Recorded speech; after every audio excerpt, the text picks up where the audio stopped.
Um Pouco Mais de Azul regressa para esta nova temporada, mais uma vez albergado no Jornal Público e desta vez dedicado à palavra oropel, aquele latão que serve para fingir que é ouro. E Fernando Alves, então, trata do burguermestre, de cartazes e de muitos europeus. E Rita trata de um livro sobre caruncho, ou como o oropel recobre o caruncho e as ferrugens. O livro é Caruncho, de Laila Martínez, mas também nos vai lembrar O'Neill. E eu trato da questão das eleições presidenciais e do falso ouro que é apresentado, também da evolução da política internacional com a radicalização da extrema-direita e as ameaças de guerra civil nos Estados Unidos.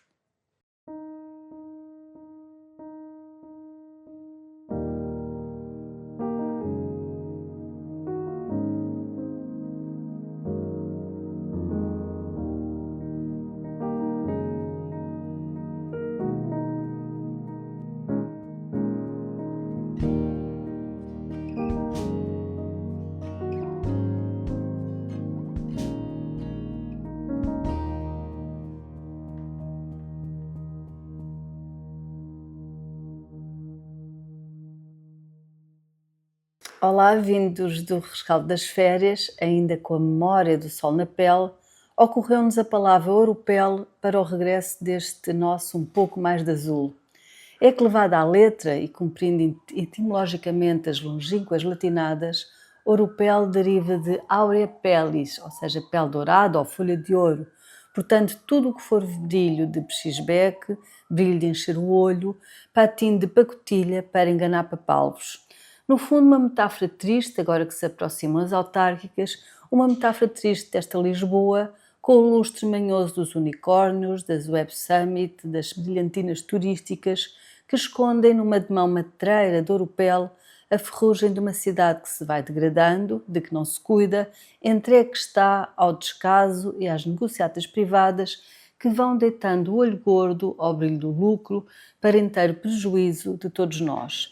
É uma Lisboa remanchada, a enferrujar, mas com uma demão dourada para ofuscar trouxas e turistas. Aos poucos, descasca-se então a tinta, apaga-se o brilho e debaixo do lascada oropel, uma cidade vai voltando à vidinha triste e remanchada de que nos falava O'Neill já em 1969. Assim relembro o poema nesta Lisboa de falsos brilhos em que transformaram a cidade. E de novo Lisboa te remancho numa deriva de quem tudo olha de viés, esvaído, boi no gancho ou outro vermelho que te molha, sangue na serradura ou na calçada, que mais faz se é de homem ou de boi. O sangue é sempre uma papoula errada, cerceado de coração que foi. Groselha na esplanada, bebe a velha e um cartaz da parede nos convida a dar o sangue. Franza a sobrancelha. Dizem que o sangue é vida, mas que vida! Que fazemos Lisboa aqui os dois, na terra onde nasceste e eu nasci.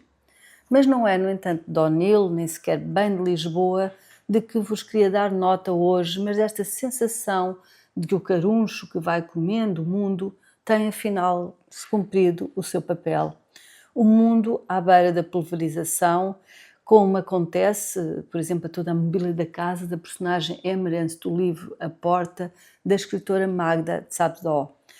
Mas também não é, no entanto, do livro dessa escritora húngara que vos queria aconselhar para retomar o pessimismo dos dias que se adivinham, mas queria falar-vos de um outro livro um pouco mais recente.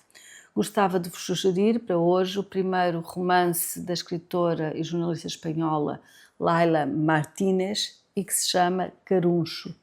O livro foi editado em Madrid em 2021, mas chegou até nós no final do ano passado. Em Portugal já vai em terceira edição e tem a chancela da Antígona e uma tradução e também um belíssimo prefácio, diga-se, da responsabilidade de Guilherme Pires. E apesar do caruncho, de caruncho nos remeter para os anos seguintes à Guerra Civil Espanhola, há no livro uma intemporalidade na exposição das relações humanas e sociais que mostra um mundo muito atual, desfazendo-se por dentro. Caruncho dá conta bem não só do machismo, da ignorância, da hipócrita clivagem entre classes, mas também do ódio genuíno e da maldade que atravessam os tempos, as pessoas, os objetos, e que encontra eco na casa viva em que habitam as duas protagonistas deste livro. Uma casa que empareda mortos e vivos e onde a história enraiza nos tempos da história, a outra com maiúscula. Uma sombra, uma era crescente e negra que se vai colando aos corpos e à memória, percorre o tom da novela que vai expondo a grande miséria das pequenas misérias humanas, os poderes, grandes e pequenos também, as denúncias, os atropelos, mesmo entre os mais desgraçados. Isso cito um bocadinho. Todos desejam chibar-se ao patrão, à polícia, aos jornalistas, não interessa sobre o quê, mas chibar-se, seja do que for, para ver se com isso alguém lhes dá uma palmadinha nas costas. Gente falsa e miserável, não há mais nada nesta aldeia. Aqui no livro nenhuma personagem é benigna, porque o mundo é assim, está assim, com caruncho a desfazê-lo por dentro, com uma ferrugem tão antiga que europeu nenhum consegue já disfarçar. E este caruncho que dá o título ao livro bem se revela a certa metáfora do ressentimento que vai corroendo as vidas, geração após geração. Nesta casa, na casa de que se fala no livro, viveiro de sombras e assombrações, nesta casa viva, também porque são muitos os mortos que se escondem entre as suas paredes, uma avó e uma neta, em duas vozes alternadas, com dois pontos de vista, contam a sua história e a daquela casa de onde nunca nenhuma mulher verdadeiramente sai, a não ser para a morte. A velha é tida por bruxa, todos a repudiam, mas todos lhes pedem também mezinhas e atados para as suas pequenas e miseráveis vinganças pessoais.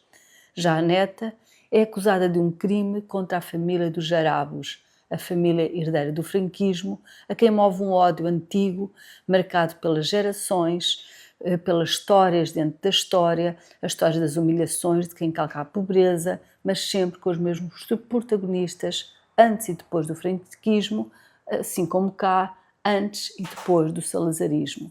As mesmas famílias, os mesmos trejeitos, as mesmas misérias carunchosas, adaptadas agora aos novos tempos. A mesma ferrugem, afinal, com uma vaga de mão dourada. Oropel, portanto. Este é, sim, um livro sobre vingança, sobre muitas vinganças, não só a vingança pessoal desta neta e da avó para com a família dos Jarabos, não só a vingança da sua mãe contra o marido, não só as comezinhas vinganças que se escondem nos atados, a vingança dos pobres contra os ricos, das criadas a escarrarem a sopa do patrão dissolvendo o escarro com escárnio e gosto na panela, mas também a vingança da própria casa e dos próprios mortos que a habitam. Este não é, no entanto, um livro ou só um livro sobre vingança. Este é também um livro que vinga. Como Laila Martínez foi referindo em diferentes entrevistas, no livro concede-se às mulheres pobres, às mulheres pisadas pelo franquismo, pela desigualdade social, concede-lhes que se vinguem, ao menos literariamente, como se a literatura ganhasse esse poder de vingar quem não o pôde fazer realmente. Um poder oculto da literatura. Se não pode mudar o presente, se não consegue por vezes mudar o futuro, poderá sim permitir-se dar outros finais ao passado, mesmo que enraizados numa lógica de exibir a violência que germina dentro de nós. Como escreve o tradutor, o Guilherme Pires, no prefácio que acrescenta ao livro, como ele escreve, todos herdamos a classe e o poder que as mulheres e os homens dessa classe possuem ou que se exerce sobre eles, e também o ódio. E a vingança que estas mulheres tentam concretizar, a urgência de uma desforra, é a podridão que medra dentro deles, que as consome, está lá a casa. É então a violência descarnada de várias vinganças brutais, recheadas do mesmo ódio que consome o mundo carunchoso, que Laila Martínez concede às suas personagens. E aí, por muito que se doure a pílula, mesmo com este oropel de pechisbeca que não engana ninguém, podemos constatar que é bem amargo o que lhe está no miolo. Para os tempos de hoje, foi o livro que me ocorreu, carregada também de mágoa e de desalento, como no poema de Carlos de Oliveira. E cabe com ele, pois, entretanto, deixai que não me cale, até que o muro fenda, a treva estale, seja a tristeza o fim da vingança. E está.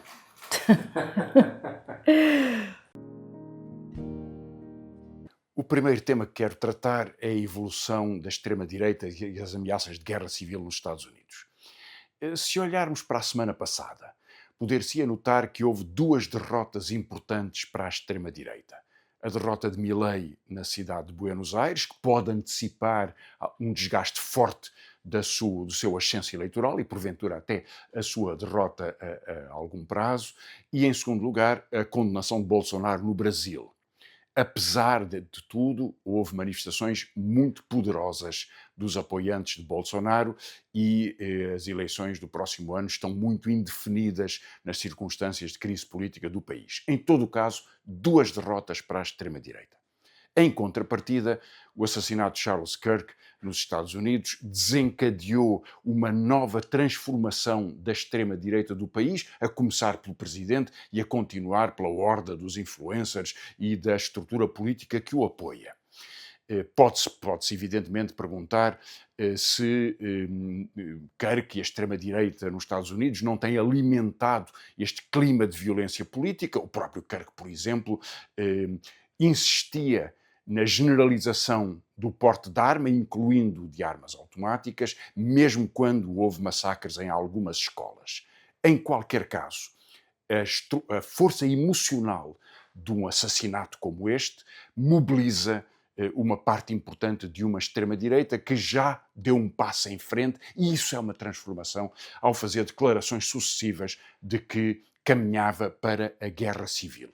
Se isso acontecerá ou não, logo veremos. O que, em qualquer caso, é muito evidente, com a presença, por exemplo, de Elon Musk e de Steve Bannon na manifestação de extrema-direita em Londres, que foi uma manifestação muito mobilizada, com cerca de 100 mil pessoas, dá a ideia de que este nível de agressividade verbal se pode começar a traduzir por operações de violência mais sistemáticas. E esse é o risco que vivemos nos tempos presentes. Claro que essa nova condição política pode traduzir-se por ataques de Trump na América Latina, certamente traduz-se por uma à vontade cada vez maior de Netanyahu em Gaza, arrasar a cidade de Gaza, expulsar toda a sua população e incendiar e destruir a cidade. Pode também traduzir-se em França por uma tentativa de recuperação da iniciativa política por parte de Le Pen e da extrema-direita. Mas o que nós não podemos tratar é todo este processo como se fosse um mero oropel, como se fosse uma fina camada de latão a fingir que é o ouro. Não há nisto um fingimento. Na verdade, há uma agressividade sustentada que ganha confiança e que se vai tornando mais forte. Pode-se dizer, no caso dos hambúrgueres, o ridículo mata ou não mata? No caso das contradições e da hipocrisia, que o Chega seja um partido com tantos criminosos que vão aparecendo, o incendiário que uns dias antes elogiava a posição do partido, procurando que os incendiários fossem condenados a maiores penas de prisão. Toda essa contradição é muito mais do que uma ilusão e certamente não é ridícula. É uma forma de concentração, de pulverização de opiniões, de concentração de emoção, de substituição de emoções sucessivas. É uma corrida para o ascenso destas emoções. E é isso que faz a força da extrema-direita. Quem pensa que há uma espécie de mercado livre da luta antissistémica que poderia ser ocupada pela extrema-direita, mas que porventura, se a esquerda fosse muito declarativa, o poderia ocupar também, está totalmente enganado. Totalmente enganado. A capacidade de combate ao sistema de opressão, à repressão, ao sistema de capital, ao combate à concentração de poder nos milionários, essa é a força de uma esquerda que representa uma alternativa. Mas ela não é paralela à extrema-direita. É contraditória com ela e é diferente. Disputa um sistema de referências e de constituição de movimentos populares totalmente diferente da extrema-direita. Onde o fizer com algum sucesso, enfrentará estes riscos, incluindo o risco da agressão e da violência política, que é o que está colocado agora no final de 2025 e que certamente crescerá nos tempos que vamos viver a partir de agora. mas se não o fizer, evidentemente, será derrotada. O segundo tema que quero tratar é as eleições presidenciais, para olhar para elas de uma forma com alguma distância e até sem discutir as candidaturas por cada uma. As eleições presidenciais, em qualquer caso, estão até agora dominadas pelas forças de direita e com a entrada de Ventura a acrescentar-se a Marques Mendes e a Gouveia e Melo, também pela extrema-direita. São os três candidatos que dominam a polarização eleitoral. Em particular, porque não havendo um candidato unificador da esquerda e perante a desistência do Partido Socialista, as respostas do centro são frágeis, as respostas da esquerda são de afirmação de mobilização territorial e de procurar expandir as suas próprias propostas. Mas se tomarmos como referência o comentário de uma redatora aqui do Jornal Público, Ana Sá Lopes, poderemos perguntar-nos, será então que seguro poderia ser esse porto de abrigo de representação do centro que atraísse a esquerda? A verdade é que António José Seguro não representa metade do eleitorado do Partido Socialista. É o resultado não só de uma divisão, como de um fracasso. E, portanto, não existe nesta campanha um Jorge Sampaio. Esse podia e pôde representar a concentração de muitas forças democráticas no contexto do combate político, e foi por isso, aliás, que venceu Cavaco Silva.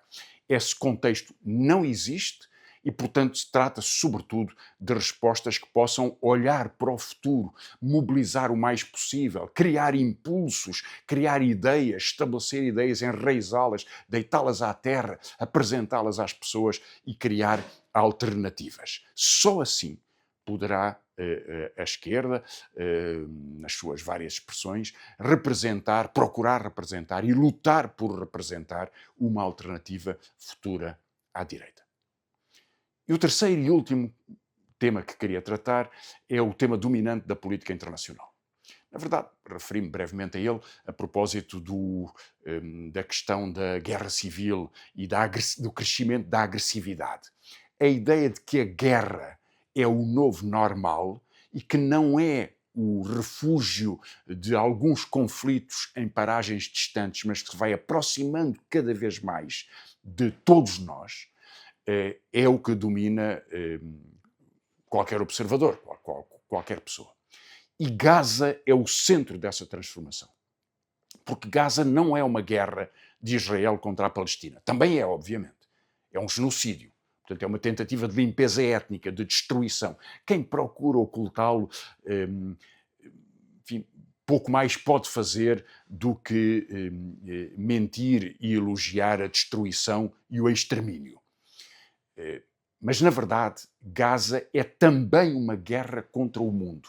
É a afirmação da total impunidade de um dirigente político que quer criar uma dominação regional, estendendo a influência e o controle militar e político do seu país, destruindo e reorganizando toda a área que se tem vindo a chamar do Médio Oriente. E é isso que lhe permite, aliás, atacar um país aliado dos Estados Unidos, que é o Catar, e, aliás, muito próximo também das negociações com Israel, e ameaçar outros, como a Jordânia ou o Egito, além dos seus ataques contra o Irão. Esta expansão territorial é a constituição de um imperialismo que não é só subordinado ao dos Estados Unidos, não é só consequente da autorização que Donald Trump lhe faz, mas é a afirmação de um poder que transforma a política mundial.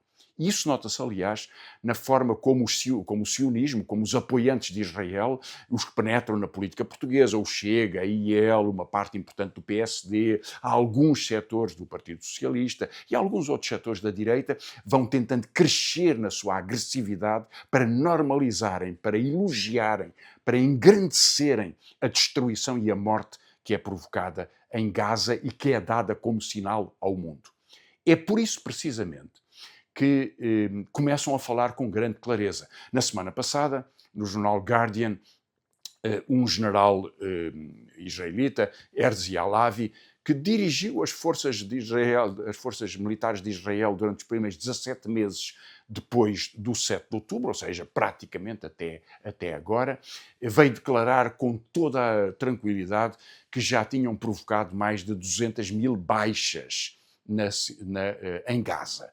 O que corresponde às informações do Ministério da Saúde de Gaza, que anuncia 65 mil mortos e cerca de 160 mil pessoas feridas. Israel tem vindo sempre a desmentir estes dados, agora confirma-os com a vontade, que só é possível porque esses dados deixaram de ser uma condenação, passaram a ser uma forma de se elogiar a si próprio com o sucesso da mortandade.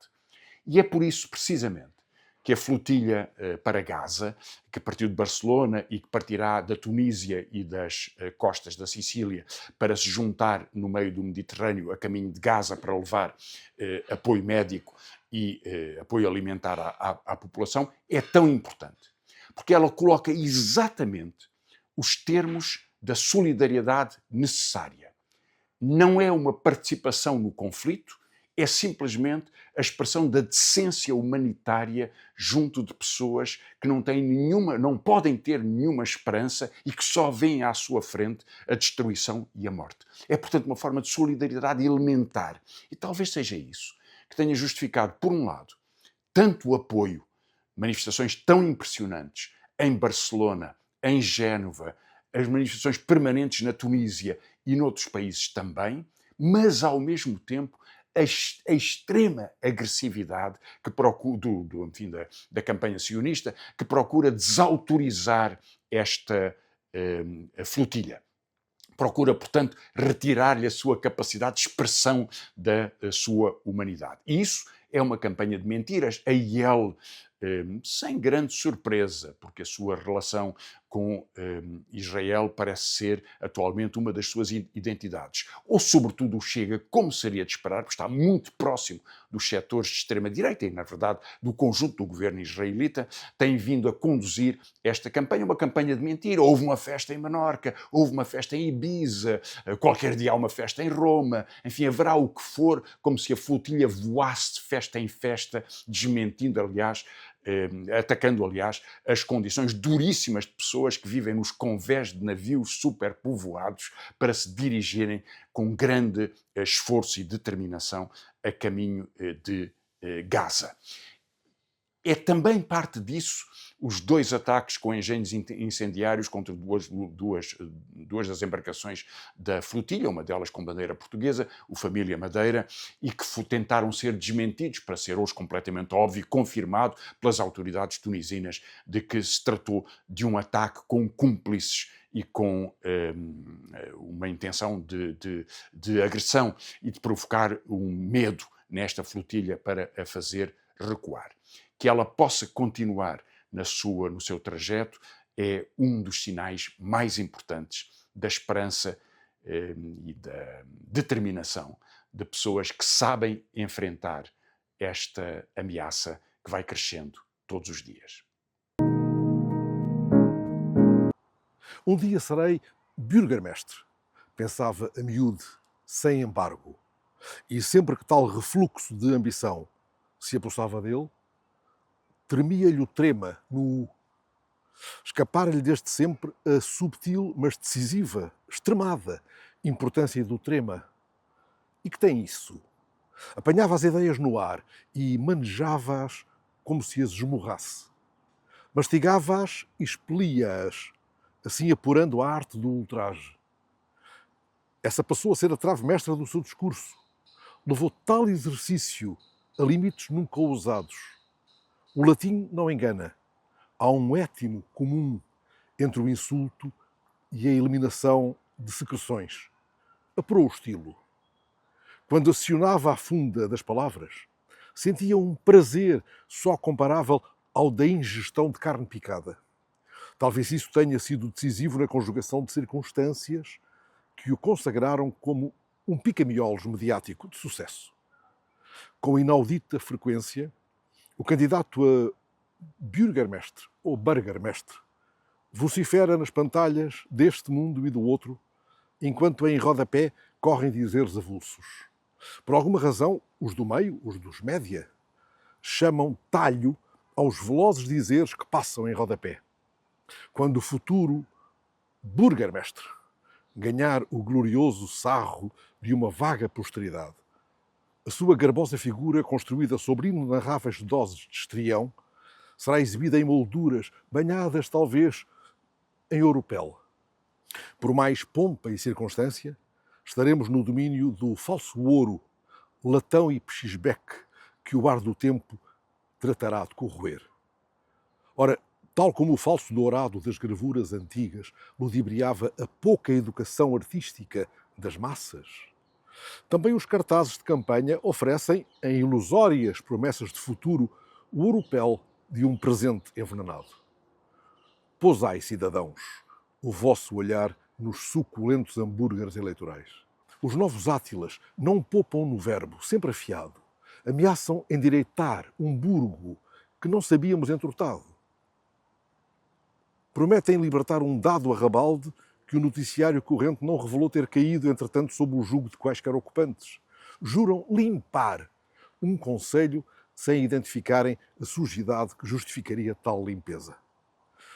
O hambúrguer mestre é uma espécie de lava-tudo rodeado de sujidade. A sujeira é o seu método. A sua obsessão com a limpeza revela uma marca de transtorno compulsivo que contamina muitos dos que surgem nos cartazes à sombra do seu olhar aquoso. Alguns são pequenos e médios meliantes da vida pública, recrutados por uma urgência messiânica que tudo leva, que tudo lava à sua passagem. A enxurrada verbal do lava-tudo espalha no ventilador mediático a lama de que se alimenta. Perdido o trema, o hambúrguer mestre contesta. Qual lama? Não reparais que é detergente? Pirómano de fogos fatos? Ele ateia o que não pode ser apagado, pois alastra como um vento envenenado. A palavra assim ateada nunca deixa de arder, subterrânea e vil. A sua verdade de oropel ganha étimo na mentira 1000 vezes repetida. E quando a perna curta do engodo deixa cair a fralda do ridículo, que antigamente matava, o mentiroso apoia-se à bengala do lapso. Foi um lapso, diz ele, mas não se penitencia. E assim prossegue de lapso em lapso, relapso. Eis um manhoso Midas, transformando tudo o que toca em oropel, o pechisbeque dos tansos. Para quem é, hambúrguer serve. O hambúrguer mestre dispensa os talheres da cidadania. Há quem sustente que a história do hambúrguer começou debaixo de rabos mongóis. Durante as grandes cavalgadas, a carne amolecia sob os solavancos da cela. Assim o hambúrguer mestre amolece a sua relação com o rigor e com a verdade. Senta-lhes o traseiro em cima. A cidadania é, para os novos Átilas, carne picada. Este foi mais um episódio desta nova temporada de Um Pouco Mais de Azul, com música de Filipe Melo e grafismo de Tiago Tavares, realização de Miguel Bordalo e produção de Joana Louçã. Disponível nas plataformas de podcast e aqui também no site do Jornal Público.